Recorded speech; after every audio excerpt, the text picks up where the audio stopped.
বিশ্বাস মতো হবে আর কি ঘুরতে আসতে সুযোগ পত্রিকা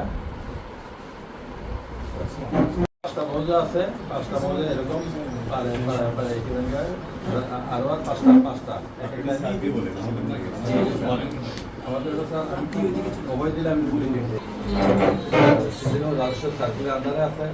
এই অফিসে স্যার আমি দুজন, আমার নাম মোহাম্মদ নাসিরউদ্দিন, ভূমি সহকারী কর্মকর্তা।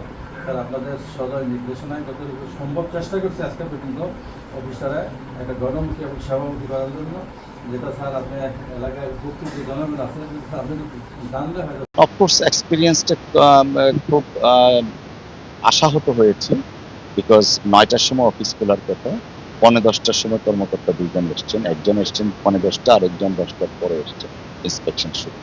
তো এই ব্যাপারে আমরা যথাযথ কর্তৃপক্ষের মাধ্যমে বিধি অনুসারে ব্যবস্থা নেওয়া হবে। দেখুন, আমাদের এই সরকার, বর্তমান সরকার জনগণ দ্বারা নির্বাচিত একটা সরকার, জনগণের সরকার, এবং আমাদের যে প্রথম চেয়ারে বসার সাথে সাথে আমাদের যে ঘোষণাটা ছিল যে crusade against corruption under the leadership of honourable prime minister জনাব তারেক রহমান সাহেব, আমরা সারা বাংলাদেশের প্রত্যেকটা ভূমি অফিসকে নিয়ে প্রশ্নবিদ্ধ আছে, অনেকের অভাব, অভিযোগ, অনুযোগ অনেক কিছু আছে, অনেক বিষয় এখানে আছে, কারাপশনের এলিগেশনসটা তো 1 নম্বরে আছে। তো আমরা প্রধানমন্ত্রী জনাব তারেক রহমান সাহেবের নির্দেশে আমরা এই বিষয়গুলো অ্যাড্রেস করছি। আজকে এই ভূমি অফিস আমরা পরিদর্শন করেছি, কম বেশি রেগুলারিটিস আছে। আর সবচেয়ে বড় কথা যেটা, ভূমি অফিসের যারা সেবাদানকারী কর্মকর্তা থাকেন তাদের সাথে সেবা গ্রহীতাদের একটা ব্যাপক গ্যাপ কাজ করছে। ওনারা প্রপারলি এক্সপ্লেন করছেন না কোন কাজটা কতটুকু সময় লাগবে, কতদিন সময় লাগতে পারে। মানে আমাদের যে প্রথাগতভাবে যে একটা আমলাতান্ত্রিক মনোভাব, সেইটা এখনো বিরাজমান। প্রজাতন্ত্রের কর্মকর্তা বা কর্মচারী হিসাবে জনগণের সাথে যে সম্পৃক্ততা, ইন্টারাকশনটা, সেটা হয়ে উঠছে না। তো সেই বিষয়টা আমরা অ্যাড্রেস করব।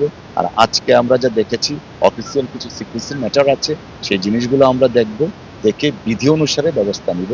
এবং আজকের এই ভিজিট শুধুমাত্র সিদ্ধিরগঞ্জের মধ্যে সীমাবদ্ধ থাকবে না, বাংলাদেশের যে কোনো প্রান্তে, যে কোনো দিন, যে কোনো অফিসে আমরা যাব এবং এইভাবে একটা যেটা বলা হয় সারপ্রাইজ ভিজিট, সেটা আমরা অব্যাহত রাখবো।